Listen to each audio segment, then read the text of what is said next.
Nikmatan yang sangat banyak. Yang pertama, kita ini menjadi orang yang diberi oleh Allah Ta'ala hidayah, sehingga kita bisa memeluk agamanya Allah Subhanahu wa Ta'ala. Yang kedua, kita diberi nikmat sehat. Yang diberi nikmat sehat. Mudah-mudahan sehat kita ini membawa taat, amin. Mudah-mudahan sehatnya membawa ke jannahnya Allah Ta'ala, amin. Yang ketiga, kita diberi nikmat cinta kepada Nabi Muhammad SAW. Malam ini kita akan bersama-sama belajar. Saya mau ngobrol santai. Ya, ngobrol santai bersama-sama kita belajar. Insya Allah apa yang akan saya sampaikan manfaat untuk saya yang berbicara, manfaat untuk antum yang mendengarkan, dan manfaat untuk siapapun yang mengikuti kajian ini dimanapun dan kapanpun berada. Amin Allahumma amin. Zaman ini ada orang-orang yang rajin sholat, rajin puasa, sholatnya rajin, puasanya rajin, baca Al-Qurannya juga rajin, tapi hatinya gak begitu besar rasa cintanya pada Nabi Muhammad SAW. Rasa cintanya sama Rasulullah biasa-biasa saja. Buktinya apa? Sholawatnya gak banyak, baca Al-Qurannya banyak, tapi sholawatnya gak banyak. Sementara Allah Ta'ala dalam Al-Quran mengatakan, Innallaha wa malaikatahu yusalluna 'alan nabi ya ayyuhalladzina amanu sallu 'alaihi wa sallimu taslima. Allahumma shalli wa sallim wa barik alaihi. Perintahnya Allah di Al-Quran jelas, hei orang-orang yang beriman, hendaknya kalian sholawat dan salam kepada Nabi, dengan sholawat dan salam yang bagus, yang banyak. Karena itu kita lihat para sahabat radhiyallahu ta'ala anhum ajmain adalah orang-orang yang hidupnya banyak bersolawat kepada Nabi Muhammad sallallahu alaihi wasallam. Nah, ini bahaya kalau sampai orang cuman pinter ngaji tapi gak pinter sholawat. Kenapa? Karena dikhawatirkan nanti pemahamannya tentang ayat-ayat Allah tidak seperti yang dimau oleh Allah. Pemahamannya tentang Al-Quran tidak seperti yang diturunkan kepada Nabi Muhammad sallallahu alaihi wasallam. Karena itu baginda Muhammad sallallahu alaihi wasallam bersabda dalam sebuah hadis, "Adibu auladakum ala salati khisal." Di riwayat yang lain, "Allimu auladakum ala salati khisal." Atau kama qala sallallahu alaihi wasallam, didiklah anak-anak kalian untuk menyandang 3 hal, untuk paham 3 hal, untuk mengerti 3 hal. Yang pertama, cinta kepada Nabi Muhammad sallallahu alaihi wasallam. Yang kedua, cinta kepada keluarga Nabi Muhammad sallallahu alaihi wasallam. Yang ketiga, membaca Al-Quran. Karena itu kalau dilihat para ajengan, para kiai, para habaib selalu ngajak masyarakat nomor 1 untuk banyak-banyak baca maulid. Ada yang barzanji, ada yang burdah, ada yang situd duror, ada yang dibak. Kalau di sini biasanya baca maulid apa? Semuanya, azab, nah, Soraful Anam dan lain sebagainya. Masya Allah, setiap mau pindah rumah baca maulid, lahiran anak, akikah baca maulid, bangun rumah, mau pasang fondasi baca maulid. Orang dulu seperti itu, dikit-dikit maulid, dikit-dikit maulid, dikit-dikit maulid. Kenapa seperti itu? Perintah dari Nabi Muhammad sallallahu alaihi wasallam. Ajarkan anak-anak kalian nomor 1 cinta pada Nabi Muhammad sallallahu alaihi wasallam. Tapi ibu-ibu Bapak-bapak, rekan remaja, pemirsa dimanapun Anda berada, zaman sekarang ini banyak orang tua yang ditanya siapa ayah dan ibu Nabi, nggak ngerti. Ayah Nabi namanya siapa? Nggak tahu. Ibu Nabi namanya siapa? Nggak tahu. Aktor drama Korea siapa namanya? Tahu. Itu ya, yang main-main film itu siapa namanya? Tahu. Tapi ditanya nama keluarga Nabi Muhammad SAW, pada tidak tahu. Orang dulu kalau punya anak suka memberi namanya Nabi Muhammad SAW. Anaknya dikasih nama Muhammad, dapat anak laki-laki dikasih nama Muhammad, dapat laki-laki namanya Muhammad. Depannya Muhammad, belakangnya siapa? Depannya Muhammad, belakangnya siapa? Anaknya 10, semuanya namanya Muhammad, karena cinta kepada Nabi Muhammad sallallahu alaihi wasallam. Nah, inilah kebanggaan kita tinggal di Indonesia. Indonesia adalah negara orang-orang yang sangat cinta kepada Nabi Muhammad sallallahu alaihi wasallam. Beberapa belas tahun yang lalu saya lihat televisi Palestina. Jadi saya nggak sengaja lagi lihat di parabola itu muncul TV Palestina, lagi ada seorang syekh berceramah, seorang ulama berceramah. Ulamanya cerita tentang perjalanan dia berangkat haji. Coba nih yang sudah berangkat haji angkat tangan. Yang udah berangkat haji, yang udah pernah haji angkat tangan. Yang pengen haji angkat tangan. Yang pengen haji kabul insyaallah, amin. Gak pakai repot, gak pakai susah. Mudah-mudahan semuanya bisa berangkat haji, amin. Nah, berangkat haji itu gak butuh uang. Berangkat haji gak butuh uang, butuh KTP. Punya uang gak punya KTP gak bisa buat paspor. Berangkat haji yang dibutuhkan niat yang kuat. Saya pengen berangkat haji. Kalau niatnya kuat, nanti Allah yang wujudkan niatnya. Kalau udah bilang Allah yang wujudkan niatnya, jangan nanya caranya, karena caranya yang ngatur Allah subhanahu wa ta'ala, bukan kita. Nanti Allah yang ngatur. Nah, ini diceritakan oleh ulama Palestina beberapa belas tahun yang lalu. Rekamannya masih ada di komputer saya itu, karena ceramahnya indah. Ulama tadi bilang, saya mau berangkat haji, membimbing beberapa jamaah haji. Tiba-tiba ada satu keluarga yang membawa ibunya yang usianya udah di atas 60 tahun. Ibunya tadi kemudian dititipkan kepada saya karena ibunya udah kena sakit tumor, yang tumornya itu besarnya di perutnya segede bola, besarnya luar biasa. Seluruh anggota keluarga, anak-anaknya waktu titip itu pada nangis. Artinya ini ibunya akan dikirim, kemungkinan besar tidak kembali lagi. Pamitan semuanya, pamitan. Selamat tinggal dan seterusnya. Ibu ini sakit tumor dan tumornya ganas. Maka berangkatlah kami menunaikan ibadah haji. Begitu kami sampai di Madinah Al-Munawwarah, sampai di kota Nabi Muhammad sallallahu alaihi wasallam, seluruh jamaah istirahat di kamar hotel masing-masing.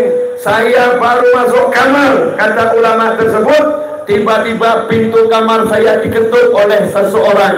Setelah saya buka, saya terkejut karena yang mengetuk adalah ibu-ibu tadi. Ibu-ibu yang sakit tadi, yang lemah, yang kena tumor ganas. Bukan dia istirahat, tapi dia segera keluar dari kamarnya dengan wajah yang betul-betul bersemangat dan mengatakan, tolong antarkan saya ziarah pada Nabi Muhammad SAW. Antarkan saya bertemu Rasulullah Sallallahu Alaihi Wasallam. Sementara yang lain capek lelah, ibu ini tidak tampak lelah, bersemangat. Kenapa? Karena punya rasa rindu yang besar kepada Nabi Muhammad Sallallahu Alaihi Wasallam. Kawan-kawanku yang dimuliakan Allah, kalau seorang yang jatuh cinta, kangen dengan kekasihnya, hujan deras pun akan dia tempuh. Dia nggak peduli yang namanya hujan, dia nggak peduli yang namanya petir, dia nggak peduli yang namanya banjir. Kenapa? kangen yang luar biasa. Kangen bisa merubah orang yang lemah menjadi kuat yang luar biasa. Orang yang sakit menjadi sehat. Itu baru kangen dengan manusia biasa. Lantas bagaimana dengan orang yang kangen dengan Nabi Muhammad Sallallahu Alaihi Wasallam? Tenang, saya belum ceramah ini ya. Sabar, ini baru mukadimah. Lagi menyesuaikan frekuensi tenggorokan yang agak serak. Jadi tenggorokannya lagi saya ajak bicara. Kalau kamu nggak mau sembuh, saya akan teriak-teriak terus. Kalau kamu pengen saya nggak teriak-teriak, kamu harus sembuh. Jadi saya lagi dialog sama tenggorokan saya. Karena tenggorokan ini ciptaannya Allah Subhanahu wa ta'ala. Saya mau nyampaikan ilmu, saya mau ceramah. Nah, apa kata ulama tadi? Masuklah saya ke Masjid Nabawi untuk ziarah Nabi Muhammad Sallallahu Alaihi Wasallam. Saya masuk ke ruhnya Nabi Muhammad SAW. Kemudian saya sholat dan duduk di sana di dalam raudhah. Yang menarik, tiba-tiba saya mendengar suara yang indah. Kata ulama tadi, saya rekam itu, videonya saya rekam. Suara indah dari jamaah haji Indonesia. Ini orang Palestina, ulama Palestina yang ngomong.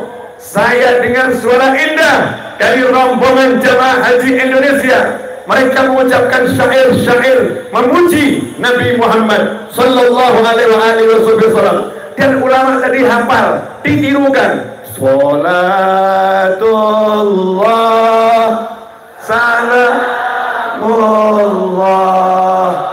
ala Taha Rasulillah. Salatullah salamullah ala Yasin Habibillah. Ini suara jamaah haji Indonesia di hadapan Nabi Muhammad Sallallahu Alaihi Wasallam dan ditirukan oleh ulama Palestina. Disampaikan ceramah di Palestina, senang dengan jamaah haji Indonesia. Kenapa? Karena orang-orang Indonesia cinta mati kepada Nabi Muhammad Sallallahu Alaihi Wasallam, Rasulullah. Bapak Ibu sekalian, makanya jangan sampai hilang ini. Jangan sampai anak kita sekarang ini suara lagunya bukan lagi sholatullah salamullah, tapi lagu TikTok yang gak jelas. Lagu TikTok yang gak jelas anak-anak kita hafal, tapi lagu sholawat udah mulai kurang dihafal. Ini sholawat ini luar biasa. Nanti insya Allah saya akan bahas. Saya jauh-jauh dari Solo. Ya, saya bukan mau dongeng di sini dan bukan mau melawak, tapi di sini mau kita cari ilmu. Pulang manfaat untuk semuanya. Pulang insya Allah manfaat untuk semuanya. Ini jangan sampai hilang, Bu. Dulu saya masih kecil, masih bayi. Lihat, ibu saya itu kalau gendong saya, nih saya masih bayi. Sekarang saya kan masih remaja. Dulu masih bayi, sekarang masih remaja. Di kanan saya bapak-bapak tua. Saya masih remaja. Bukan yang di sini loh, kanan entah di mana 200 kilo, 400 kilo. Yang di sini adik-adik. Lebih ngeri, adik, masya Allah. Jiwa muda semua. Ibu saya itu kalau gendong saya nimangnya begini.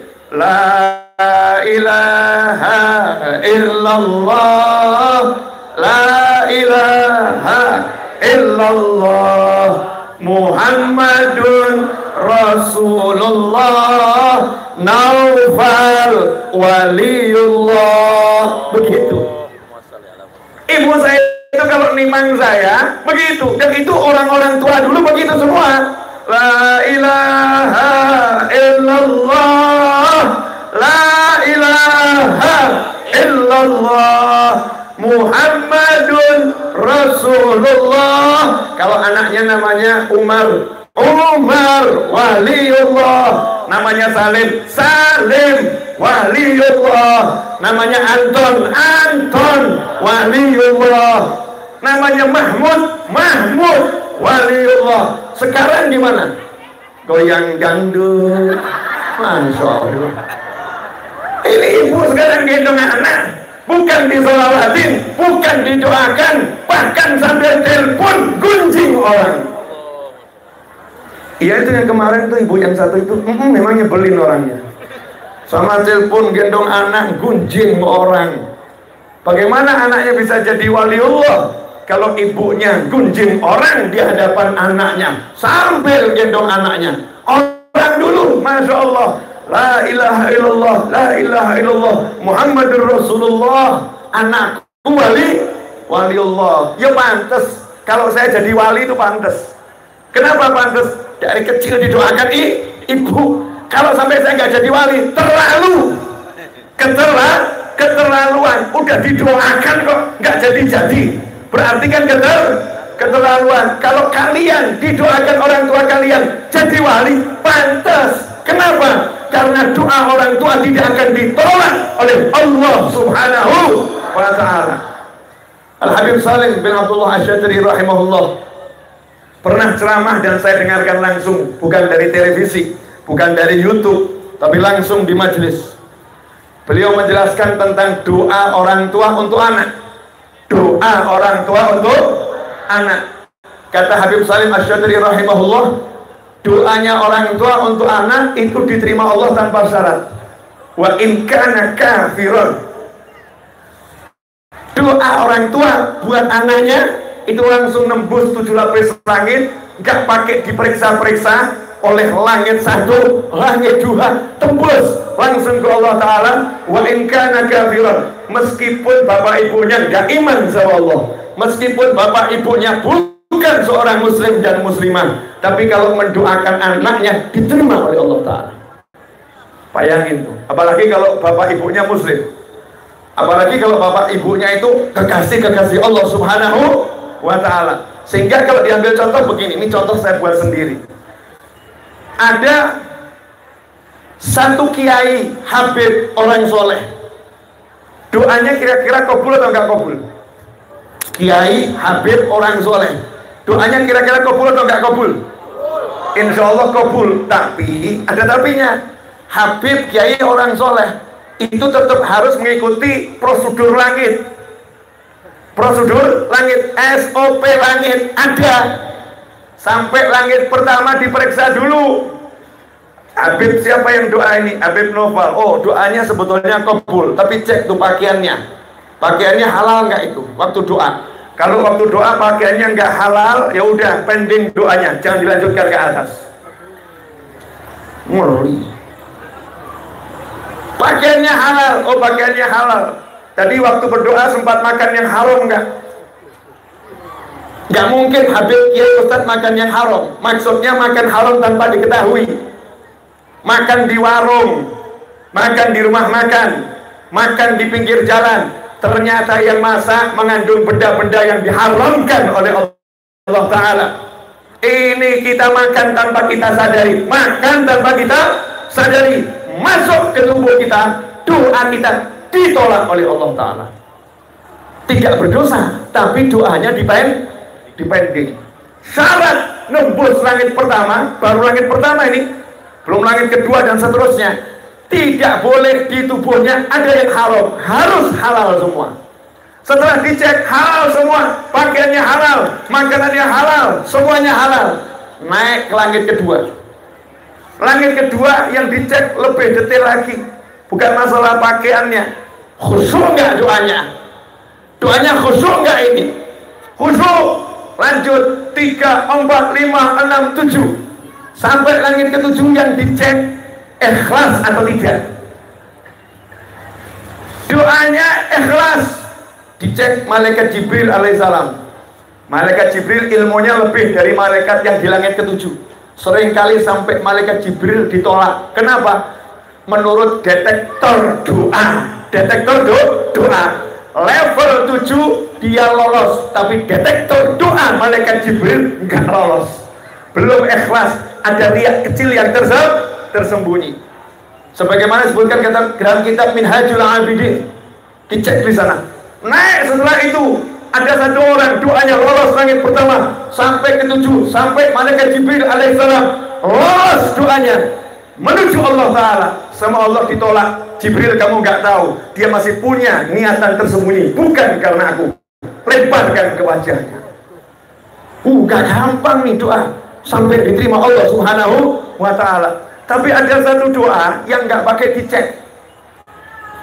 Begitu langit pertama, judul doa. Doa siapa? Doa bapaknya. Lanjut. Doa siapa? Doa ibunya. Lanjut. Naikkan. Langit kedua, doa siapa? Bapak ibunya. Lanjut. Naik ketiga. Sampai ke malaikat Jibril alaihissalam. Malaikat Jibril dikasih tahu, doa siapa ini? Doa orang tuanya. Lanjut. Allah katakan, aku terima doanya. Wa in kana kafiran. Meskipun yang mendoakan itu orang kafir untuk anaknya. Makanya ibu-ibu hati-hati ya Bu. Kalau marah sama anak, yang bagus ngomongnya. Dulu waktu saya masih kecil, saya ketemu ibu-ibu yang marah sama anak. Kalau ditanya, gimana anaknya? Anak itu pinternya luar biasa. Pinternya luar biasa. Anaknya lari, gelas kesenggol, pecah gelasnya. Vas bunga yang mahal, pecah vas bunganya. Ibunya gak mengatakan, anak kok tingkahnya seperti kambing, seperti kuda. Enggak. Anak kurang ajar, enggak. Yang muncul kalimat adalah, anak pinter, anak soleh. Anak pinter, anak soleh. Walaupun marah, yang keluar doa yang baik. Sekarang, Masya Allah, ibu-ibu kalau marah sama anak gimana? Bahasa Sundanya gimana? Masya Allah, keluar kalimat-kalimat indah. Betul adik-adik? Nih korbannya ngaku. Korbannya ngaku. Keluar kalimat-kalimat indah dari orang tua, sehingga anak ini secara tidak langsung yang membuat anak itu rusak. Nomor satu, doa buruk dari orang tua. Naudzubillah min dzalik. Makanya kita hati-hati. Nah, orang dulu pinter mengemas doa. Pinter mengemas doa. Doa dibuat lagu, doa dibuat nyanyian. Biar apa? Biar orang tua, anak-anak semua bisa ikut berdoa. Contoh misalnya, kalau ulang tahun kita kenal lagu yang dikarang sama Habib Muhammad Rizik Syihab. Judulnya apa? Mabruk Alfa Mabruk. Indah dinyanyikan, mabruk alfa mabruk yaumi ladik mabruk. Didoakan betul. 1 juta mabruk alfa mabruk. 1000 berkah buat kamu, karena hari ini hari kelahiranmu. Semoga berkat turun, rahmat turun. Masya Allah, doa-doa yang indah. Nah, sekarang kemana semua itu dalam kehidupan kita? Kita sekarang ini hidup di era digital. Sayangnya kita tidak mendigitalkan secara islami, tapi kita ambil semuanya begitu saja. Sehingga hidup sekarang saya ketemu orang-orang yang hidupnya susah, padahal seharusnya dia bahagia. Alhamdulillah, mukaddimah selesai, saatnya ceramah. Mukaddimahnya panjang gak ini? Berapa menit Mas Seto mukaddimahnya? 23 menit. Saya udah bicara 23 menit. Sekarang saya mau ceramah. Saya mau nanya sama ibu-ibu dulu. Bu, ibu, kok suaranya nggak lantang? Bu, coba ibu tirukan saya ya setelah saya. Sallu ala khairil anam al-Mustafa badri tamam. Sallu alaihi wa sallimu yashfa' lana yawma az-zihab.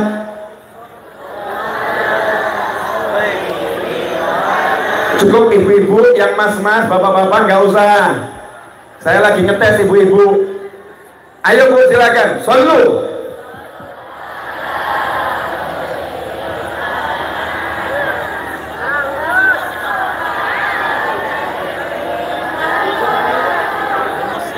Kalau di situ santri-santri itu.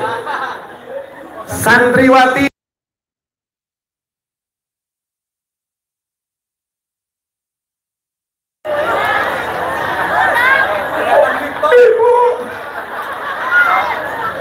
ibu-ibu yang di sini, lagu apa yang kau hafal? Sholawat Nabi kau lupakan, tik-tak tik-tok kau banggakan.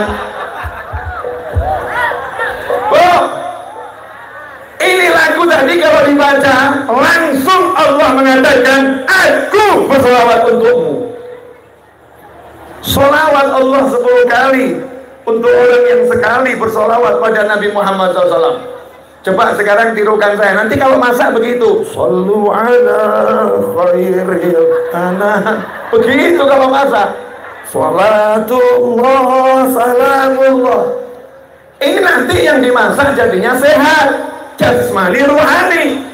Dalam sebuah hadis disebutkan, siapa yang berkumpul kemudian dia pergi, kumpul pergi tanpa datang pergi, duduk bangun, tanpa berpikir kepada Allah dan tanpa bersolawat kepadaku, maka dia bangun aromanya lebih busuk daripada aroma kolgen. Allahumma sholli wa sallim alaihi. Ngeri atau enggak ngeri ibu-ibu? Ibu pakai parfum, cus, aromanya 10 meter, harum. Tapi ada malaikat lewat, menciumnya, bangkai, bau bangkai. Kenapa? Karena ibu ketika duduk nggak baca sholawat, ketika pergi nggak baca sholawat. Naudzubillah min dzalik. Begitu pula dengan mas-mas, adik-adik, bapak-bapak. Kalau duduknya itu nggak baca sholawat, perginya nggak baca sholawat, aromanya busuk. Akibatnya apa? Kelihatannya simpel ya. Coba sekarang saya mau nanya, tolong dijawab jujur. Semuanya yang pengen punya uang banyak, nggak pakai susah payah, angkat tangan. Selamat dunia akhirat, angkat tangan. Alhamdulillah. Sepakat ya. Yang pengen punya rumah besar di setiap kota, nggak pakai susah payah, selamat dunia akhirat, angkat tangan. Insyaallah. Waras semua, waras, normal. Yang pengen punya istri banyak, nggak pakai susah payah, angkat tangan. Ada yang berani, nggak ada yang berani, nggak ada yang berani angkat tangan. Istrinya dari sini ya. Ada kamera bahaya ya. Ada kamera bahaya. Ibu-ibu yang pengen suaminya nggak nikah lagi, cukup satu, angkat tangan. Insyaallah. Bagus. Kenapa saya nanya begini? Berarti semua punya hajat, betul nggak? Sementara suami tadi yang pengen istrinya lebih dari satu, tiap malam sholawatan. Sholawat munjiah buat nambah istri. Sementara ibu-ibunya tidur.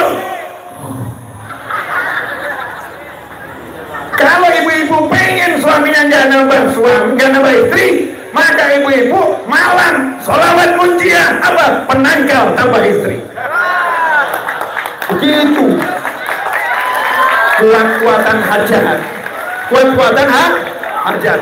Siapa sholawatnya lebih hebat, maka lebih kabul hajatnya. Wah, berita langit beredar di kalangan malaikat. Warga Cibeber ya, Cibeber dan sekitarnya, ternyata kalau lagi adu hajat pakainya sholawat, sehingga di langit itu ademnya luar biasa. Berkah tempat ini, berkahnya luar biasa. Sekarang enggak, banyak manusia itu melupakan Allah, takut dengan kehidupan, takut dengan masalah, bingung cara cari solusinya. Gimana solusinya? Baru dengar suaminya mau nikah lagi, rasanya kiamat sudah terjadi. Baru berita nggak jelas ini ya, rasanya kiamat sudah terjadi. Seakan-akan Allah itu nggak ada, seakan-akan dia nggak punya Tuhan lagi, Seakan-akan suaminya itu dan Tuhan yang bisa berbuat sesuka maunya sendiri. Seakan-akan jagat raya dan yang mengendali. Seakan-akan dia bisa berbuat sesuai kehendak hati. Masya Allah. Na'udzubillah min dzalik. Beda dengan muslimah yang hatinya sudah la ilaha illallah Muhammadur Rasulullah. Ini ada cerita nih, boleh saya cerita? Biasanya kalau urusan begini diceritakan semua pada mulai. Pemirsa mohon maaf saya bawa cerita ini karena ini tengah malam di sini ya. Itu ada suami istri semuanya dosen, orang Jawa Barat. Dosen dua-duanya, orang Jawa Barat. Istrinya ahli zikir, suaminya ahli zikir. Suatu hari istrinya ngomong ke suami, jangan ditiru ya ibu-ibu, please jangan ditiru. Bukan makommu, belum pangkatnya. Ini ibu yang satu ini memang lain, ahli zikir. Dia bilang ke suaminya, sayang, tolong bersihkan hatiku. Suaminya nanya, gimana caranya aku bersihkan hatimu? Dijawab sama istrinya, aku masih punya rasa takut pada selain Allah. Aku teriak-teriak la ilaha illallah, la ilaha illallah, tapi aku punya rasa takut pada selain Allah. Rasa takut bagaimana? Aku masih takut kehilangan kamu. Sabar ibu, sabar.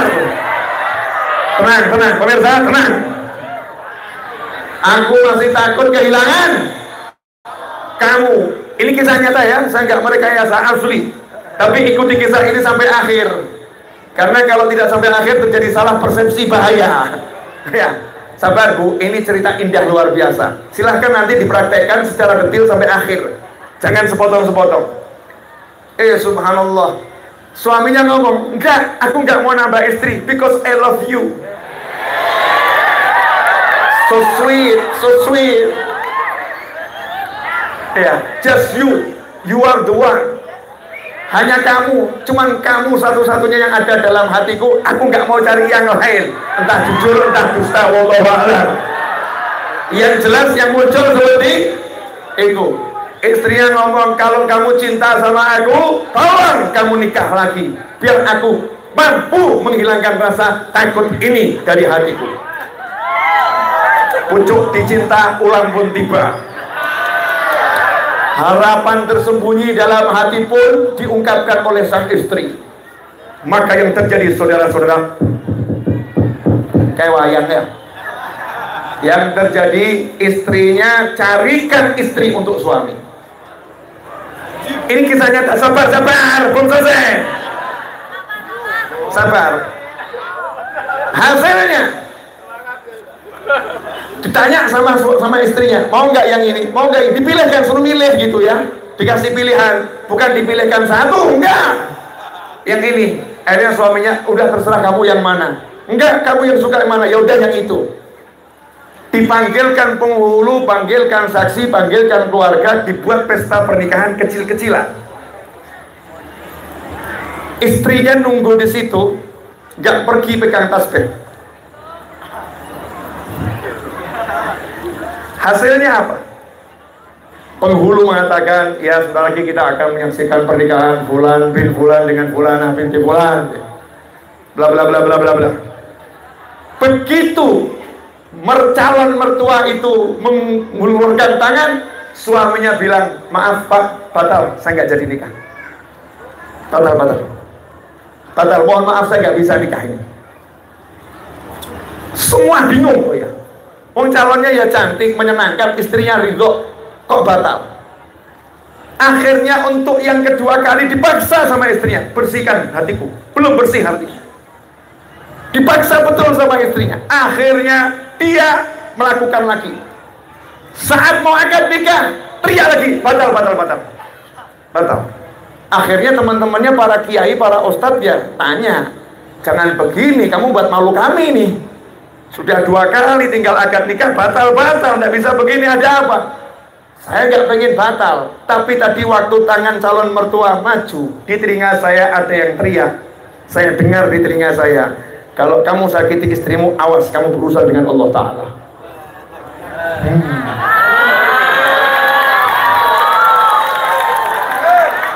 Malam ini teman saya banyak ya, teman di situ. Tapi ibunya ahli zikir, ahli zikir. Sementara banyak ibu-ibu saat ini bukan ahli zikir, tapi ahli mikir. Betul ibu-ibu? Makanya kalau ibu pengen hidupnya anteng, ayam, tentrem, dibela Allah Ta'ala, la ilaha illallah, la ilaha illallah, zikir, sholawat, kuatkan jiwa dengan santapan rohani milik malaikat yang diizinkan kita menyantapnya di muka bumi. Kalimat-kalimat zikir yang indahnya luar biasa. Itu jadi sehat badannya, jadi kuat, jadi enak. Cek. Saya tadi memulai pengajian ini, suara saya lantang atau parok? Serah. Di sana saya udah berjuang nih. Saya makan makanan konsumsi tertentu untuk tenggorokan, tidak ada hasilnya. Saya makan pisang tadi biar tenggorokannya beres, nggak ada hasilnya, nggak ada hasilnya. Tapi begitu pegang mic, saya tawasul dengan sholawat, tenggorokannya beres. Allahumma sholli ala Muhammad. Tawasul dengan sholawat beres. Dan zaman sekarang ini banyak orang bingung. Kenapa bingung? Karena punya Allah seperti nggak punya Allah, punya Nabi seperti nggak punya Nabi. Laqad kana lakum fi Rasulillahi uswatun hasanatun liman kana yarjullaha wal yawmal akhir wa dzakarallaha katsira. Allah yang bilang, bukan pakar, bukan ahli ekonomi, bukan ahli biologi, bukan ahli jiwa, bukan orang kaya, bukan. Yang bicara Tuhanmu dan Tuhanku, yang bicara penciptamu dan penciptaku, yang bicara pemilikku dan pemilikmu, yang berbicara yang punya jagat raya, yang punya semuanya. Saya mau nanya pada seluruh hadirin, ini pertanyaan selalu saya sampaikan hampir di setiap pengajian yang saya selenggarakan di masa offline. Kan saya baru aja offline, 2 tahun saya online. Saya mau nanya, pernah nggak punya rasa takut nggak bisa makan, nggak punya duit, nanti hidup bagaimana? Jujur saja, nggak bisa bayar sekolah anak, nggak bisa bayar hutang, nanti bagaimana nasib anak? Pernah nggak mikir gitu? Muncul ya, muncul seperti itu, betul? Orang-orang Jawa dulu, Pulau Jawa ini punya satu kalimat indah, banyak anak, banyak rezeki. Betul? Betul? Ini kalau saya syarahkan 10 jam ini. Banyak anak, banyak, berarti kalau sedikit anak, sedikit rezeki. Begitu menurut orang Jawa. Kenapa orang Jawa ngomong seperti itu? Karena biasanya orang yang berpikiran cukup anaknya sedikit, takut kalau banyak nggak bisa ngasih. Betul kan ya? Takut kalau banyak nggak bisa menghidupi. Betul ya? Nah, inilah penyakit hati yang berbahaya. Asyak firrizq, syak firrazq. Meragukan rezeki berarti meragukan Allah yang maha memberi rezeki. Orang Jawa ngajarin, jangan takut kepada rezeki, karena rezeki yang ngasih Allah, bukan usahamu. Setiap bayi yang lahir, kamu gak ngurus rezekinya, Allah yang ngurus rezekinya. Wa ma min dabbatin fil ardi illa 'alallahi rizquha.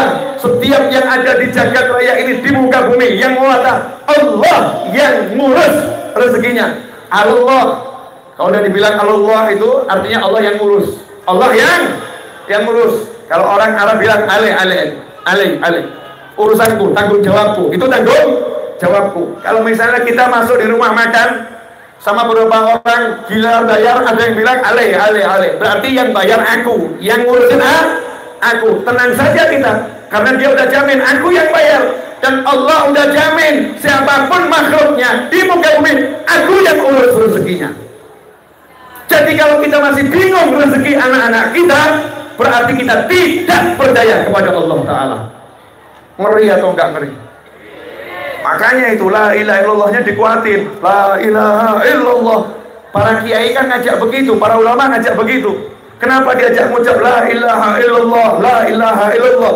Ini bukan sekedar kalimat, ini kalimat yang luar biasa. Gak punya kalimat ini gak bisa masuk surga. Gak punya kalimat ini gak bisa masuk surga. Kalau kalimat ini udah nempel di hati, menghunjam di dalam jiwa, maka gak ada yang ditakutkan dalam kehidupan. Gak takut miskin, gak takut susah, gak takut, gak bisa. Yakin pasti Allah akan beri solusi. Allah akan kasih jalan keluar. Nah, gimana caranya dapat? Nih, mulai ceramah sekarang. Boleh kan? Tadi belum ceramah. Adik-adik, saya mau nanya. Nih, yang masih muda-muda adik-adik ini. Kalau udah besar nanti pengen jadi apa? Presiden, apa lagi? Hah?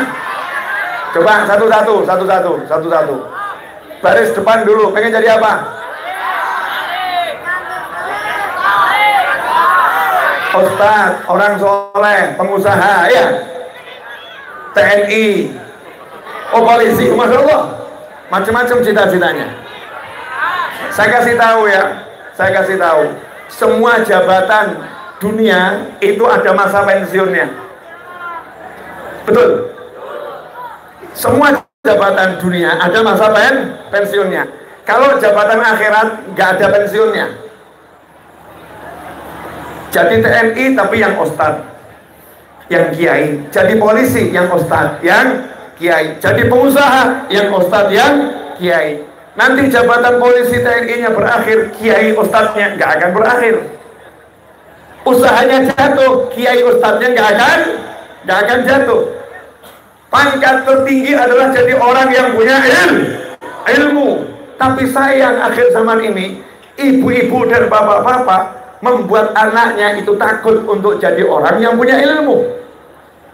Bahkan kalau kelihatan anaknya hidupnya baca Al-Quran terus, ada orang tua yang berkata, kamu kalau besar nanti mau makan apa? Mau makan Al-Quran. Masya Allah. Lihat anaknya ke masjid terus. Ada orang tua, saya yakin orang tua itu tidak hadir di sini dan tidak hadir di situ, entah di bagian mana. Anaknya ke masjid terus, ikut sama ustaz, sama kiai, sama habib. Apa yang terjadi? Kamu nanti mau jadi apa? Ke masjid terus. Emangnya ustazmu, habibmu, kiaimu mau kasih kamu uang? Masya Allah. Jadi seakan-akan yang bisa membuat kaya, sukses itu kalau sekolahnya tinggi. Kalau sekolahnya tinggi, kalau kerjanya luar biasa. Bu, ini ilmu untuk orang tua ya Bu. Saya mau sampaikan ke ibu-ibu biar anak-anak dengar. Cek di pasar-pasar itu, berangkatnya ke pasar sama, pulangnya sama, rezekinya sama nggak? Di sawah, berangkatnya sama, pulangnya sama, kerjanya sama keras, rezekinya sama nggak? Enggak. Sekolahnya sama, kuliahnya sama, lulusnya sama. Yang satu jadi presiden, yang satu jadi tukang parkir. Ada. Paham? Rezeki bukan di tangan titel, rezeki bukan di hebatnya kamu usaha. Rezeki mutlak miliknya Allah Subhanahu wa ta'ala. Berarti cara hidup kan mudah, gak repot, mudah. Karena miliknya Allah jadinya gampang. Kalau miliknya bupati agak susah, harus ketemu bupatinya, harus begini, harus begitu. Kalau miliknya Allah, tinggal minta sama Allah. Tinggal minta sama Allah. Lantas bagaimana caranya minta sama Allah? Prosedurnya bagaimana? Mudah. Allah berkata, ud'uuni astajib lakum. Minta sama aku, kalian pasti aku beri. Minta sama aku, kalian pasti aku beri. Gak pakai syarat. Sekarang saya mau nanya, tapi tolong jawabnya jujur ya, jujur sekali. Terutama orang-orang tua ini. Kalau mau beli rumah, itu yang pertama kali dipikir apa? Mikir rumah yang mau dibeli atau mikir duit yang dipunya? Jujur, yang mana? Duit. Kalau mau beli mobil, mikir duit yang dipunya atau mobil yang mau dibeli? Duit dulu baru rumahnya, betul? Duit dulu baru tanahnya, betul? Duit dulu baru mobilnya, betul? Kenapa mikirnya seperti itu?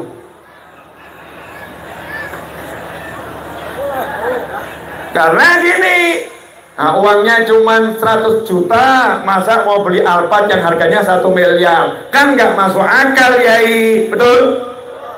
Uangnya cuma 100 juta, masa mau beli rumah harga 500 juta? Kan nggak masuk akal, Yai, betul? Inilah cara pikir bukan seorang muslim. Ini cara pikir ahli ekonomi. Ini cara pikir orang yang belum kuat imannya.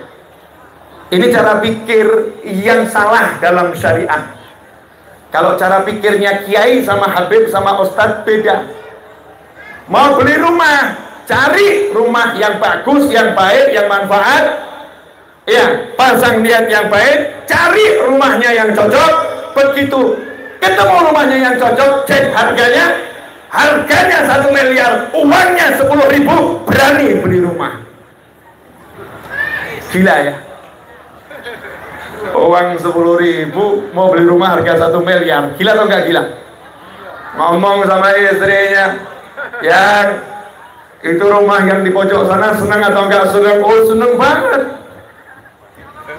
Kenapa begitu? Kata istrinya, kenapa nanya begitu? Aku mau beli. Istrinya ngomong, yang sadar ya, kalau stres jangan keterlaluan. Kontrakan saja belum dibayar, kok pengen beli rumah harga 1 miliar? Yang waras, jangan stres. Suaminya ngomong, Allah bilang dalam Al-Quran, kiai ini beda ilmu, habib ini, ustadz ini, syekh ajengan beda ilmu. Allah bilang kalau pengen sesuatu minta sama aku beri. Masa baru pengen saja kok nggak berani? Baru pengen aja kok nggak berani? Iblis yang nyata-nyata dilaknat. Itu pernyataan laknat sudah turun. Pernyataan laknat sudah turun. Gak mungkin iblis itu boleh masuk surga. Iblis itu pasti tempatnya di neraka. Iblis pasti disiksa. Pernyataan udah diumumkan oleh Allah Ta'ala. Iblis sudah di blacklist. Udah ini ilah kapanpun sampai selama-lamanya tempatnya neraka. Iblis yang seperti itu berani minta.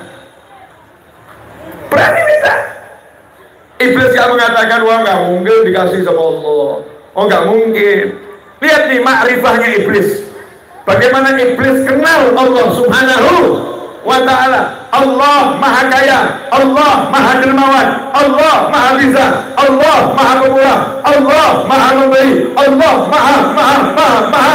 Iblis berpikir, aku pasti masuk neraka, kata iblis. Tapi Allah nggak ngomong yang lain, berarti aku boleh minta yang lain. Mulailah iblis minta sama Allah, ya Allah, tolong masukin nerakanya jangan sekarang, tunda dulu sampai hari kebangkitan, biar saya bisa ngajak-ngajak yang lain. Sama Allah diiyakan, oke, kutunda sampai hari kebangkitan.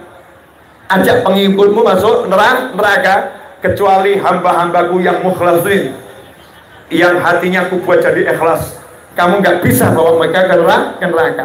Iblis minta dikasih, karena iblis paham Allah maha memberi, Allah maha pemurah, Allah maha dermawan, Allah maha bisa. Iblis yang dilaknat berani minta. Lah kenapa kita yang sholat gak berani minta? Takut minta, karena udah diajari kalau nggak punya duit jangan mikir yang tinggi. Kalau nggak punya duit jangan mikir rumah yang besar. Kalau nggak punya duit jangan mikir. Kalau punya duit jangan mikir. Kalau nggak punya duit jangan mikir. Kalau nggak punya duit jangan mikir. Siapa yang ngajarin begitu? Pastinya bukan Allah. Kalau Allah ngajarin, kalau nggak punya duit minta sama aku. Nggak punya rumah minta sama aku. Nggak punya mobil minta sama aku. Karena engkau punya aku yang punya jagat raya. Selesai. Asik atau nggak asik, Bu? Asik. Jadi ini tadi kiai tadi mulai ngomong sama istrinya. Ini tadi saya lagi mewakili kiai ya. Kiai menceramahi salah satu istrinya. Karena biasanya kiai punya banyak, kecuali yang istrinya cuma satu. Ibu-ibu kenapa lihat saya dengan senyum-senyum yang nggak jelas? Di kanan saya ini banyak kiai, tapi istrinya cuma satu yang saya tahu. Alhamdulillah. Hah? Lanjut, boleh lanjut. Pengen rumah. Ini yang saya sampaikan bukan teori, ilmu praktek. Saya udah praktekkan berkali-kali, dan saya nggak akan olah praktek. Mulai ngomong sama istrinya mulai sadar, iya maaf Pak, betul-betul ya. Kita ini punya Allah kok mengandalkan usaha. Ya, punya Allah kok mengandalkan usaha. Memang kita harus berusaha, tapi jangan pernah ngandalin usaha yang diandalkan Allah Subhanahu wa ta'ala. Maka mulailah istrinya nanya sama suaminya, terus gimana caranya minta sama Allah? Caranya minta bagaimana? Maka dijawab sama suaminya, gampang. Cara minta paling gampang itu lewat Nabi Muhammad sallallahu alaihi wasallam. Maaf, ini rahasia, tolong jangan di-share. Nanti kalau di-share banyak orang hidupnya enak. Ini rahasia. Ini setan-setan mulai berkeliaran di dekat sini, berusaha menjangkau kepala bapak dan ibu masing-masing untuk membatalkan apa yang akan saya ajarkan. Mulai bekerja setan, karena bahaya nih. Buat setan bahaya. Kalau orang paham semua ini, Masya Allah, hidupmu akan indah, enak, gak ada susahnya. Walaupun kesusahan datang gak susah, masalah datang gak ada masalah. Kalau paham yang satu ini, Nabi Muhammad sallallahu alaihi wasallam bersabda dalam sebuah hadis, sesungguhnya Allah al-Mu'ti, Allah yang maha memberi, wa anal qasim, aku yang membagi. Aku yang membagi. Jadi kalau kita itu pengen dapat dari Allah, minta bagian lewat Nabi Muhammad SAW, lewat kanjeng Nabi Muhammad SAW. Masuknya lewat situ, lewat Rasulullah SAW. Mulai ini kiai ngomong, ingat gak dulu ajaran abah guru, ajaran abuya, ajaran Syekh Fulan, ajaran Habib Fulan, kalau ada hajat baca mujiah 1000 kali. Nah itu rumahnya kita potret dulu, potret cepret, taruh di kamar. Kemudian kita sholat hajat 2 rakaat. Setelah itu kita baca munjiah 1000 kali, minta sama Allah agar rumah itu diberikan kita. Caranya terserah Allah, yang penting gak ruwet, gak susah. Masya Allah, istrinya semangat. Ngomong sama suaminya, Pak, 1000 kalau diangsur boleh enggak? 1000 diangsur boleh enggak? Suaminya jawab, saya dengar ceramah Habib Novel, kalau sholawatnya diangsur nanti hajatnya juga diangsur. Kalau sholawatnya diangsur nanti hajatnya juga diangsur. Enggak Bu, kita enggak akan angsur, bayar tunai. Caranya gimana? Kunci kamar, matikan handphone, buat harum-haruman, keharu, ukut, semuanya yang harum-harum, pengharum ruangan, pakai baju serba putih yang wangi. Kita akan panggil Nabi Muhammad SAW. Ya Nabi salam alaika, ya Rasul salam alaika, ya Habib salam alaika, salawatullah alaika. Allahumma sholli wa sallim. Panggil Rasulullah.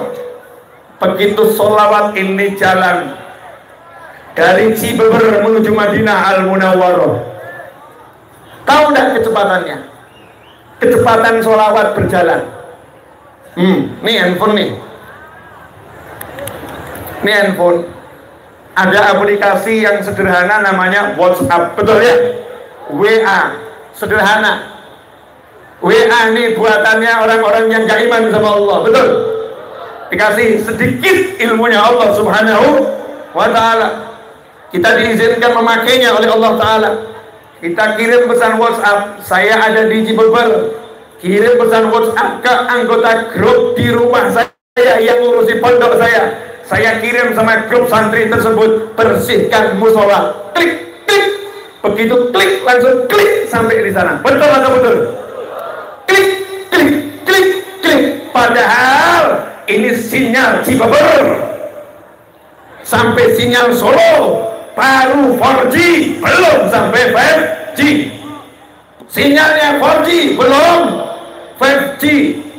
Cus. Tahu nggak kalau sinyalnya sholawat? Sinyalnya sholawat itu namanya sinyal ruhiyah. Sinyal ruhiyah. Ruhital, ruh digital. Ruhital, ruh digital. Hati.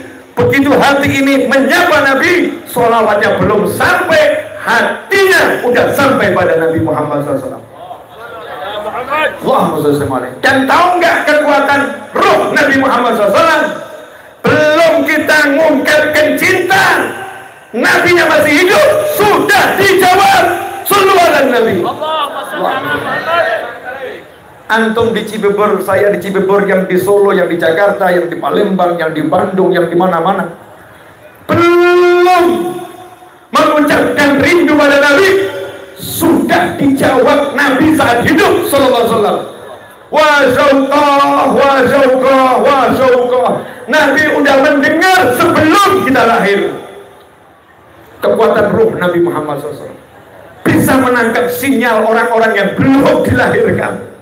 Sungguh aku rindu, sungguh aku rindu, sungguh aku rindu pada saudara-saudaraku. Sahabat nanya, siapa mereka ya Rasulullah?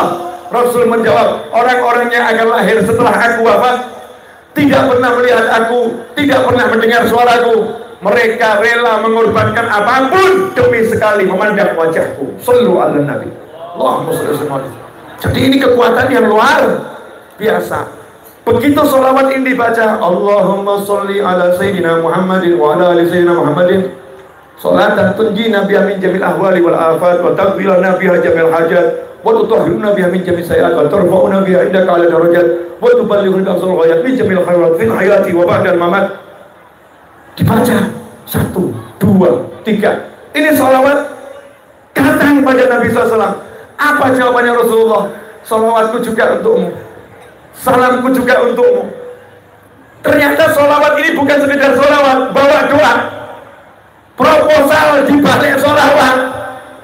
Ada proposal di balik sholawat. Dibuka bungkusnya oleh Nabi Muhammad SAW. Sholawat ini isinya apa? Sholatan tunjina biha min jamil ahwali wal afat. Ya Allah, aku kirimkan sholawat untuk Nabi Muhammad SAW. Sholawat yang dengan sholawat tersebut akan diselamatkan dari segala bencana dan musibah. Di antara kalimat sholawatnya, wa taqbilana biha jami'al hajat, dan berkat sholawat tersebut engkau ya Allah akan wujudkan seluruh hajatku. Seluruh hajat. Jadi rumah tadi cuma salah satu hajat, 1000 kali. Maka malaikat wilayah Cibubur pada kumpul. Dengar ada sholawat, nggak ada malaikat diem. Malaikat khusus sholawat, innallaha wa malaikatahu yusalluna ala nabi ya ayyuhalladzina amanu sallu alaihi wa sallimu taslima. Allahumma shalli alaihi. Ini malaikat yang diperintah sholawat ini, wilayah Cibubur begitu dengar ada orang sholawat, langsung pada ngumpul malaikat. Kemudian manggil yang lain, sini. Sholawat, malaikatnya ikut sholawatan. Setelah itu malaikatnya ikut menyampaikan ke langit. Orang ini minta rumah ternyata. Orang ini ternyata minta rumah. Begitu naiknya ke langit, pintu pertama bawa sholawat. Yang jaga pintu langit nanya, siapa itu yang masuk? Doa siapa? Jawabannya sholawat. Kalau sholawat tidak boleh ditanya, langsung naik langit kedua. Kalau sholawat tidak boleh ditanya, langsung naik langit ketiga.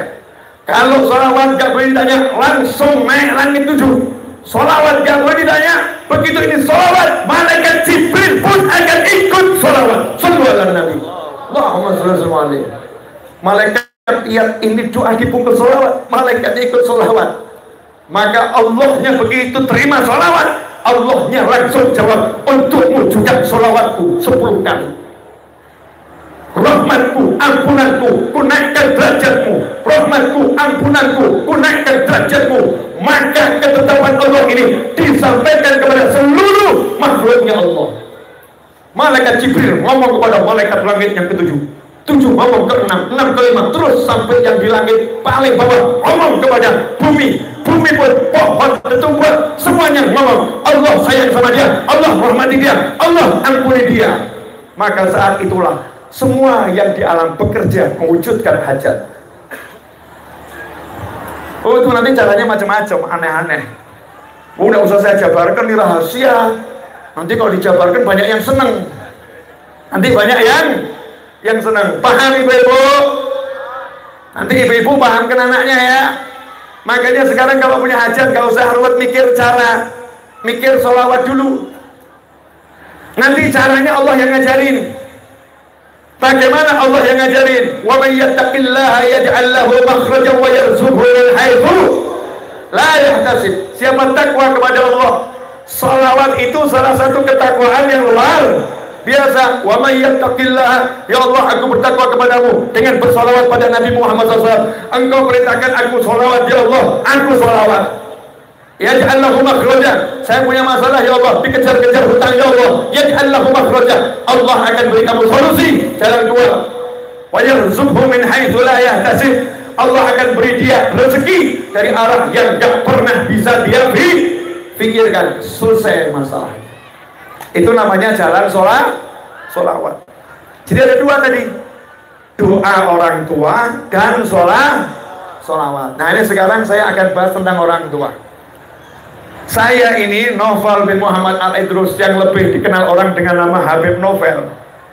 Sekolah cuman sampai kelas 3 SMA lulus SMA. Saya nggak kuliah. Saya pondok pesantren itu hanya 6 bulan di pondok pesantren Darul Lughah wa Dakwah. 6 bulan. Setelah itu disuruh pulang sama ibu saya. Pulang, nggak usah mondok lagi. Saya nurut sama ibu saya nggak mondok. Nah, di Solo kebetulan ada almarhum Habib Muhammad Anis bin Alwi Al-Habsyi, Habib Anis Al-Habsyi Solo. Saya cuman dari rumah ikut majelis beliau, mondar-mandir, rumah majelis beliau. Sampai beliau wafat 10 tahun saya mondar-mandir. Ikut belajar pada Habib Anis. Itu saya lakukan semua karena apa yang mau ibu saya. Saya gak boleh kuliah, yang larang ibu saya. Saya di pondok disuruh pulang, yang nyuruh pulang ibu saya. Tapi ibu saya waktu kecil nimang saya, la ilaha illallah, la ilaha illallah, Muhammadun Rasulullah, Naufal Waliullah. Ibu saya itu selalu ngomong begitu. Doakan anaknya biar jadi wali Allah. Doakan anaknya biar jadi kekasih Allah. Doa minta anaknya biar jadi orang-orang yang mulia di sisi Allah. Ibu saya nggak pernah ngajari sampai hari ini. Ayah saya nggak pernah ngajarin sampai hari ini. Sampai ayah saya wafat nggak pernah ngajarin cari duit, kerja, cari duit. Tidak pernah. Yang ada apa? Ngaji yang betul. Baca rotib, ngaji, malam Jumat ke masjid, maulid, malam Jumat maulid ke masjid, sampai saya seperti ini, maulid, sholawat, nggak ada, cari duit, nggak ada. Kalau saya butuh duit, saya minta sama Allah.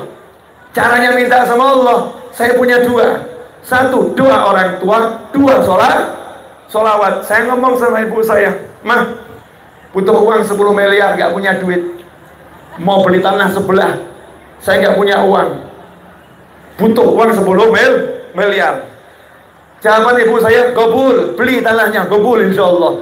Ibu saya gak ngomong, gila kamu. Pikir, gak punya duit mau nawar tanah 10 miliar. Dari mana uangnya? Jangan nambah masalah.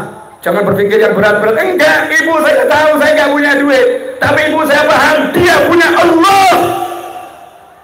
Paham, punya Allah. Maka ibu saya bilang, jangan khawatir, dapat itu 10 M bahkan lebih. Angkat tangan nih orang tua. Ya Allah, sholat angkat tangan, habis sholat angkat tangan, malam angkat tangan, doakan anaknya. Hasilnya apa?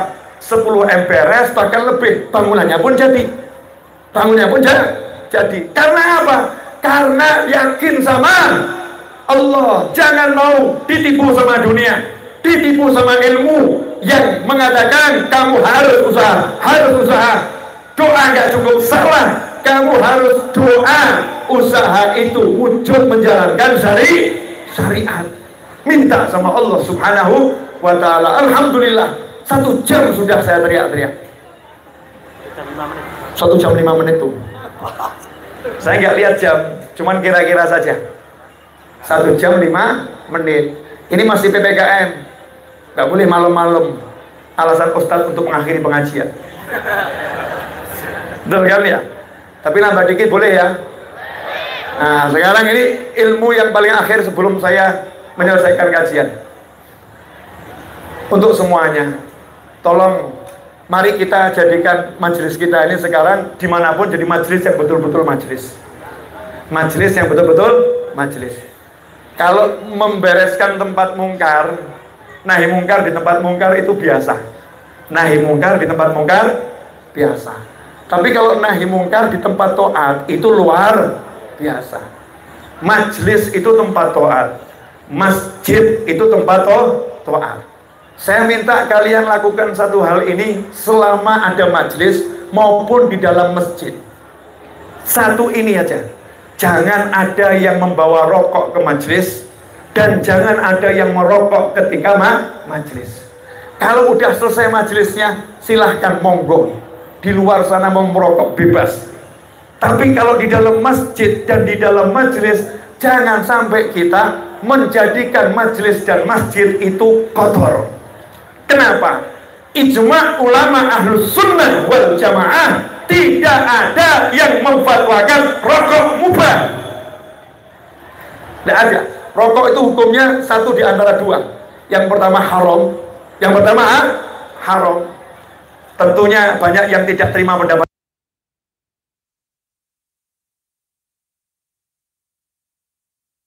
ulama Mesir dan ulama Indonesia MUI juga memfatwakan rokok haram dalam kasus tertentu. Merokok di depan orang sakit jantung ya kurang ajar. Tahu temannya sakit jantung, namanya mau bunuh ini, haram, nggak boleh. Tahu istrinya temannya lagi hamil, kasih asap rokok, bahaya buat janin. Haram kalau begitu menurut Indonesia. Tapi kalau enggak begitu tidak haram. Haram. Kalau enggak haram terus hukumnya apa? Mubah? Enggak. Sunnah? Enggak. Ngaco kamu bilang rokok sunnah. Haram sebagian, sunnah enggak mungkin, mubah tidak. Berarti hukumnya apa? Makruh. Hukumnya makruh. Apa artinya makruh? Dibenci. Makruh artinya dibenci. Makruh dalam ilmu tasawuf beda dengan makruh dalam ilmu hukum atau fikih. Dalam ilmu hukum atau fikih, makruh itu artinya kalau dikerjakan tidak berdosa tapi dibenci. Tidak berdosa tapi dibenci. Sehingga kalau meninggalkannya dikasih pahala. Dikerjakan tidak berdosa, ditinggalkan dapat pahala. Itu namanya makruh. Sepakat semuanya? Sepakat semuanya? Kalau dalam ilmu tasawuf ngeri. Makruh itu kalau dikerjakan terhijab dari Allah Ta'ala. Dibenci, terhijab, gak bisa mukasyafah, gak bisa merasakan lezahnya to'ah. Ini ilmu ya, ini bicara ilmu. Sementara rokok itu di antara 1 dan 2 makruh atau haram. Maka kalau kita merokok, silahkan yang merokok, tapi tolong jangan dibawa masuk ke dalam masjid. Masjid itu rumahnya Allah. Kalau bukan kita yang memuliakan, siapa yang akan memuliakan? Masjid itu rumahnya Allah. Kalau bukan kita yang mengagungkan, siapa yang akan mengagungkan? Masjid itu rumahnya Allah. Kalau bukan kita yang mewangikan, siapa yang akan mewangikan? Maka yuk kita mulai berdakwah yang satu ini. Jadikan masjid-masjid kita, langgar-langgar kita, suruh-suruh kita, majelis-majelis kita tidak ada rokok, apalagi asap rokok. Saya punya teman saya ini bukan ustadz, bukan kiai, bukan habib, orang biasa. Tapi dia ini walaupun sejelek-jeleknya, dia berusaha sholat di masjid. Suatu hari ketika dia parkir motor, saya terkejut karena dia buka jok dan mengeluarkan rokok dari kantongnya. Rokoknya dimasukkan dalam jok, terus ditutup joknya. Saya nanya, kenapa kok rokoknya dikeluarkan, dimasukkan dalam jok? Karena saya paham, dia perokok yang luar biasa. Jawabannya, maaf Habib, ini rokok barang kotor, tidak layak saya bawa masuk ke dalam masjidnya Allah Ta'ala. Masya Allah, bukan santri.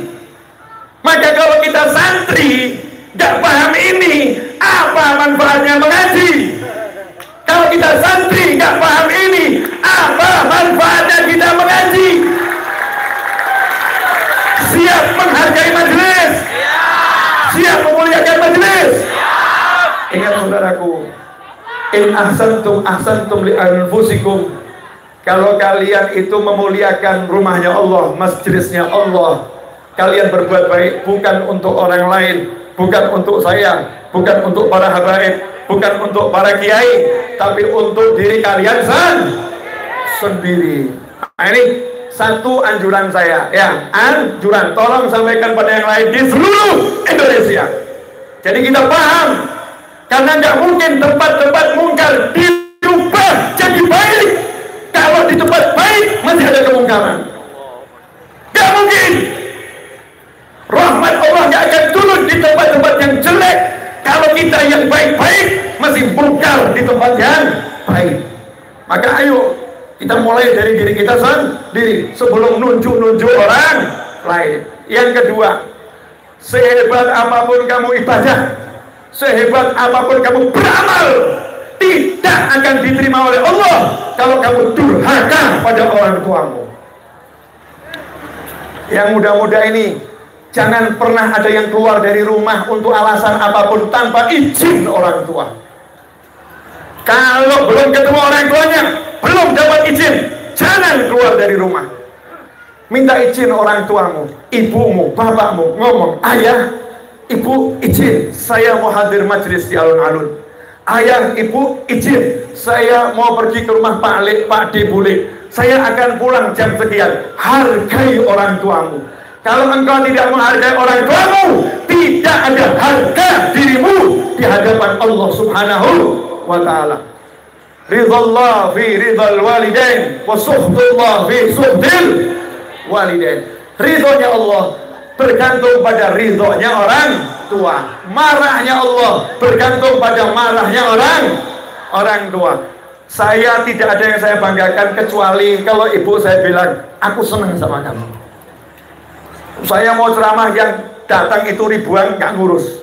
Sorry bro, subscriber YouTube saya 701.000 hari ini. Bukan sedikit. Bangga saya? Enggak bangga. Saya ceramah didengarkan ratusan ribu orang, bangga? Enggak. Yang buat saya bangga kalau bapak saya di alam kubur lihat saya malam ini tertawa. Itu yang buat saya bangga. Yang buat saya bangga kalau ibu saya dengar anaknya lagi ngajarkan sholawat, ibu saya senang. Itu yang buat saya bangga. Jadi ayo, bahagiamu tuh di orang tuamu, tuh suami istri tuh. Banyak sekarang suami yang kurang ajar sama mertua. Suami kurang ajar sama mertua, ngomong kepada istrinya, kamu sekarang tanggung jawabku, jangan pergi-pergi ke rumah orang tuamu. Masya Allah, suami macam apa kamu? Anak yang dikandung 9 bulan, melahirkan, dikorbankan nyawanya, dipertaruhkan untuk istrimu, tapi kamu melamar dengan uang yang sedikit, habis untuk besok pernikahan. Begitu dia diserahkan padamu, kamu larang ke rumah mertuamu, kamu larang ke rumah orang tuanya. Ikhwani, bukan begitu caranya. Tanggung jawabmu artinya bukan tanggung jawab orang tuanya lagi. Di hadapan Allah kamu yang bertanggung jawab nanti. Kamu akan ditanya tentang surga dan nerakanya. Tapi kamu nggak boleh jadikan anaknya putus hubungan dengan orang tuanya. Wa in kana kafiran, meskipun orang tuanya kafir, kamu harus sambung silaturahmi dengannya. Orang tua. Nah, ini juga ini kadang-kadang masya Allah istri hadir nggak? Ngomong sama suaminya, kamu pilih mana? Aku atau orang tuamu? Istri jahanam yang seperti ini. Na'udzubillah min dzalik. Kamu pilih mana? Aku atau orang tuamu? Istri macam apa ini? Yang mengajarkan suami durhaka sama orang tua. Suami, tapi jangan kemudian radikal. Jangan ngomong, aku pilih orang tuaku, sana kamu pergi. Radikal banget. Jadi suami harus cerdas. Sayang, aku pilih kamu, tapi aku lebih pilih orang tuaku. Aku pilih kamu, tapi aku lebih pilih orang tuaku. Aku akan bahagiakan orang tuaku demi membahagiakan dirimu. Karena tak ada kebahagiaan di antara kita tanpa ridho dari Allah Ta'ala. Dan Allah hanya akan ridho kalau aku bisa jadi anak yang bekti sama orang tuaku dan orang tuamu yang sekarang menjadi orang tuaku. Mari kita bangun rumah tangga dengan mengabdi kepada keempat orang tua. Keren. Siap ibu-ibu? Siap? Nah, ini calon-calon menantu. Calon-calon menantu, jadilah menantu yang bekti sama orang tua dan mertua. Gak ada barokahnya, mau duitnya banyak, mau pangkatnya tinggi, gak ada berkahnya. Tahu nggak kenapa Presiden RI mendapatkan jabatan presiden? Salah satu yang saya tahu karena dicintai oleh ibunya. Ibunya setiap hari semasa hidupnya baca Al-Fatihah 100 kali agar anaknya selamat hajat dunia akhiratnya. Ini orang yang pada ngerti ini. Ini amalannya Imam Ghazali. Al-Fatihah 100 kali. Ibu untuk anak seperti itu. Nah, ini sekarang ini anak-anak melupakan orang tuanya. Ibuku bisanya cuma masak. Ayahku begitu, bukan ustadz, bukan kiai. Mana bisa ayahku jadikan aku kiai? Yang jadikan kiai, jadikan habib, jadi orang alim, bukan ilmu, tapi Allah Subhanahu wa Ta'ala. Kalau Allah udah bilang dia jadi wali itu selesai, dibuat alim sama Allah Ta'ala. Simple, mudah. Maka jangan buat susah hidupmu dengan ilmu-ilmu yang gak jelas. Sudah, yang paling jelas ilmunya Nabi. Ilmunya Nabi Muhammad SAW.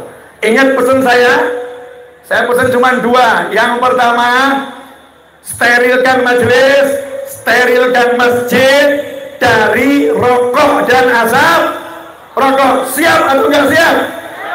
Kalau nggak siap aneh. Membasmi tempat-tempat perjudian siap. Ngelawan perampok siap. Lawan pemabuk siap. Melawan rokok keder. Aneh. Rokok nggak bisa bergerak. Rokok nggak bisa silat, rokok nggak punya senjata, taruh luar sebentar nggak bisa. Ngakunya jagoan, jagoan. Entah jagoan di mana, di alam maya kali. Jagoan itu, jagoan huna ya akhi. Kata Rasulullah, yang namanya jagoan bukan orang yang pandai bersilat, bukan pandai bergulat. Yang namanya jagoan orang yang bisa mengalahkan nafsunya sendiri. Itu namanya jagoan.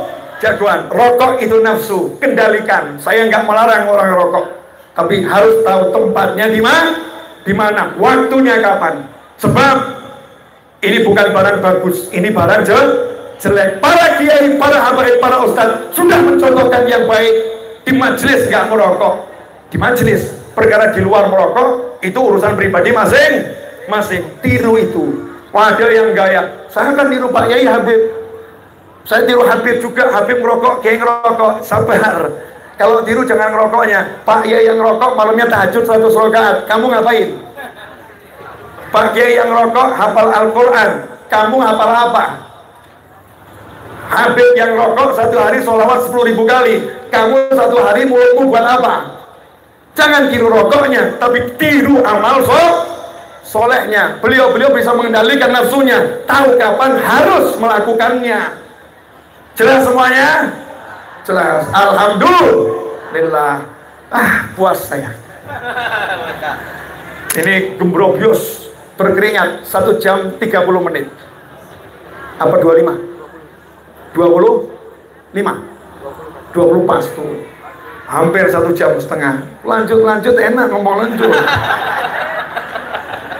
Betul ya? Cuman di sini kan banyak saudara-saudara kita yang bertugas nanti bersihin lapangan. Ya. Kesian nanti pulangnya kemalaman sound system. Betul kan ya? Saya sebagai ustaz harus mikir kan, nih, lihat di bagian sound system nih. Bagian sound system tuh punya anak, punya istri. Ditunggu sama pasangannya di rumah. Pulang kok kemalaman gimana? Gara-gara Habib Novel. Saya yang disalahkan. Betul ya Mas ya? Lebih tepat, lebih baik. Setuju? Oh, saya didukung bagian sound system. Dukungan pertama bagian sound system. Belum lagi teman-teman yang bagian bersihkan lapangan ini. Ini yang terakhir pesan dari Habib Novel untuk jamaah pengajian. An-nadzafatu minal iman. Kebersihan itu bukti keimanan. Jadi kalau orang nggak bersih, kita bisa melihat imannya nggak jelas. Imannya nggak jelas. Karena Nabi SAW itu bersih. Semuanya bersih. Kalau sampai nggak bersih kita, berarti iman kita nggak jelas.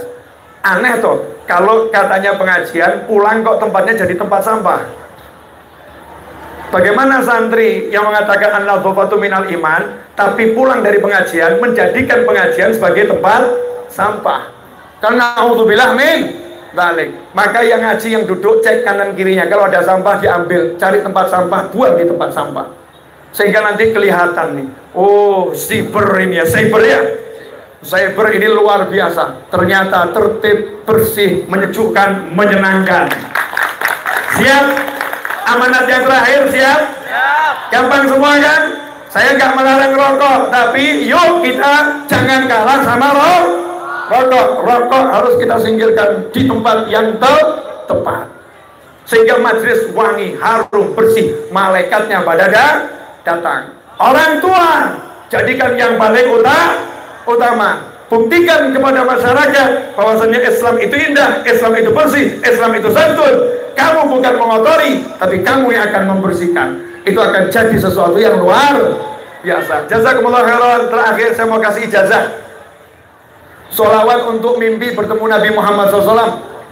Dan sholawat untuk mendatangkan banyak rahmat. Mau atau enggak mau? Tirukan setelah saya. Allahumma sholli wa sallim ala Sayyidina Muhammadin wa ala ali Sayyidina Muhammadin miftahi babi rahmatillah adada ma fi ilmillah salatan wa salaman daimaini bidawami mulkillah. Coba kita bersama-sama. Allahumma sholli wa sallim ala Sayyidina Muhammadin wa ala ali Sayyidina Muhammadin miftahi babi rahmatillah adada ma fi ilmillah salatan wa salaman daimaini bidawami mulkillah. Baca itu terserah berapa kali, tapi jangan lupa sholawat pagi dan sholawat sore.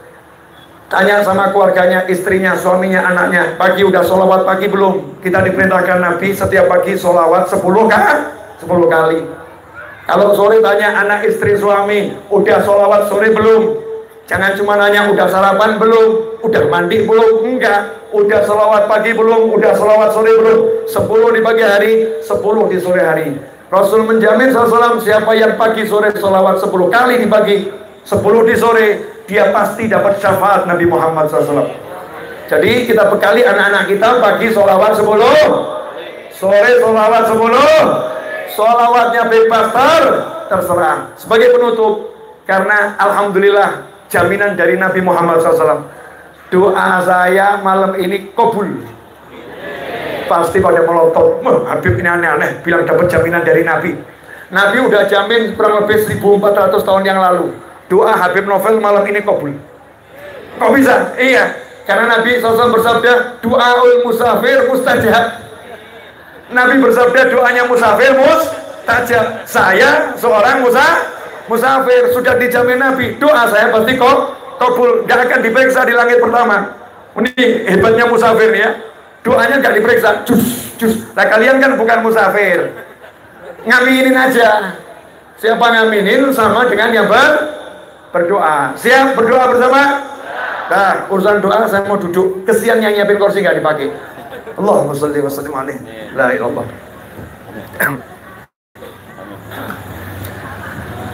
Bismillahirrahmanirrahim. Alhamdulillahi rabbil alamin. Allahumma sholli wa sallim ala sayyidina Muhammadin wa ala ali sayyidina Muhammadin miftahi bab rahmatillah. عدد ما في علم الله صلاة وسلاما دائمين بدوام ملك الله. اللهم لك الحمد شكرا ولك المن فضلا وأنت ربنا حقا ونحن عبيدك رقا وأنت لم تزل لذلك أهلا.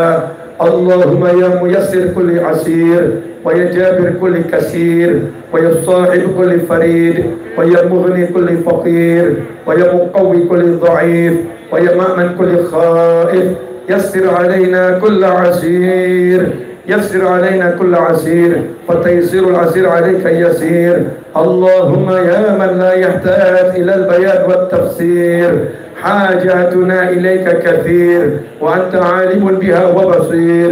اللهم إنا نخاف منك ونخاف ممن يخاف منك. اللهم بحق من يخاف منك نجنا ممن لا يخاف منك بحرمة سيدنا محمد صلى الله عليه وسلم. احرسنا بعينك التي لا تنام واكنفنا بكنفك الذي لا يرام وارحمنا بقدرتك علينا فلا نهلك فأنت رجاؤنا وثقتنا برحمتك يا أرحم الراحمين يا أرحم الراحمين يا أرحم الراحمين. اللهم يا رب كل شيء بقدرتك على كل شيء اغفر لنا كل شيء ولا تسألنا عن شيء ولا تحاسبنا في كل شيء وأعطنا كل شيء. اللهم اغفر لنا ولوالدينا اللهم اغفر لنا ولوالدينا وارحمهما كما ربيانا صغارا. ربنا هب لنا من أزواجنا وذرياتنا قرة أعين واجعلنا للمتقين إماما. يا حنان يا منان يا فتاح يا رزاق يا غني يا مغني. اللهم اكفنا بحلالك عن حرامك وأغننا بفضلك عمن سواك. اللهم يا Allah, tolong ampuni dosa-dosa kami. Ya Allah, tolong jadikan orang tua kami bahagia dunia bahagia akhirat. Jadikan orang tua kami mulia dunia mulia akhirat. Jadikan orang tua kami selamat dunia selamat akhirat. Jadikan orang tua kami tentram dunia tentram akhirat. Ya Allah, ya Allah, tolong ampuni dosa-dosa kami kepada orang tua kami. Ya Allah, tolong maafkan salah-salah kami kepada ibu bapak kami. Ya Allah, tolong jadikan orang tua kami ridha kepada kami. Jadikan orang tua kami selalu memaafkan kami. Ya Allah, catatlah kami sebagai anak-anak yang berbakti kepada orang tua kami. Ya Arhamar Rahimin, tolong jadikan putra-putri kami, keturunan kami ila yaumil qiyamah semuanya orang-orang yang mengesahkan Engkau, orang-orang yang beriman pada Nabi-Mu, orang-orang yang selalu beragama Islam. Ya Allah, jadikan semua anak keturunan kami saleh salihah. Jadikan anak keturunan kami bahagia dunia bahagia akhirat. Jadikan anak keturunan kami mulia dunia mulia akhirat. Jadikan anak keturunan kami selamat dunia selamat akhirat. Jadikan anak keturunan kami tentram dunia tentram akhirat. Ya Allah, jangan jauhkan kami dari anak-anak kami. Jangan jauhkan kami dari anak-anak kami. Dan jangan jauhkan anak-anak kami dari kami. Dekatkan kami selalu di jalan-Mu ya Allah. Dekatkan kami selalu dengan Nabi-Mu ya Allah. Selamatkan kami dari segala bentuk bencana dunia hingga akhirah. Kumpulkan kami di jannah ya Arhamar Rahimin. Ya Allah, untuk yang hadir maupun menyimak majelis ini dimanapun berada ya Allah, dan semua yang berbuat baik untuk majelis ini ya Allah, aparat yang bertugas, pemerintah setempat, dan semua yang membantu tersegarnya majelis ini ya Allah, jadikan semuanya Engkau ampuni kesalahannya ya Allah. Engkau terima semua amal solehnya ya Allah. Engkau lipat gandakan pahalanya ya Allah. Engkau wujudkan hajat-hajat dunia yang Engkau ridhoi ya Allah, dan hajat-hajat akhirahnya ya Allah dengan mudah, tanpa susah payah, tanpa masalah. Beri kami semua rezeki yang berlimpah, rezeki yang datang dari segala arah, rezeki yang berkah, rezeki yang gak bawa masalah, rezeki yang menyampaikan pada jannah. Ya Allah, panjangkan umur kami semua dalam semua kebaikan tersebut, dan kelak akhiri usia kami dengan husnul khatimah. Ya Allah biha, ya Allah biha, ya Allah bihusnil khatimah. Ya Allah biha, ya Allah biha, ya Allah bihusnil khatimah. Ya Allah biha, ya Allah biha, ya Allah bihusnil khatimah. Wassallallahu ala sayyidina Muhammadin wa alihi wasallam walhamdulillahi rabbil alamin al-hadiniyah wa ala kulli niyatin salihatin jami'atin nafi'ah wa ala ma nawah bi'ali wa ila hadratin nabi sallallahu alaihi wasallam. Al-Fatihah. أعوذ بالله من الشيطان الرجيم بسم الله الرحمن الرحيم الحمد لله رب العالمين إياك نعبد وإياك نستعين اهدنا الصراط المستقيم صراط الذين أنعمت عليهم غير المغضوب عليهم ولا الضالين. Jazakumullah khairan. Terima kasih untuk semuanya, terkhusus untuk bagian sound system. Terima kasih banyak. Jazakumullah khairan. Soundnya cakep, soundnya bagus. Nah, teruntuk semua yang bertugas mengamankan, jazakumullah khairan.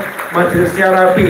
Nah, insya Allah bisa lebih rapi selanjutnya. Insya Allah berkah, manfaat, dan kita tercatat anak yang bekti sama orang tua. Amin Allahumma amin.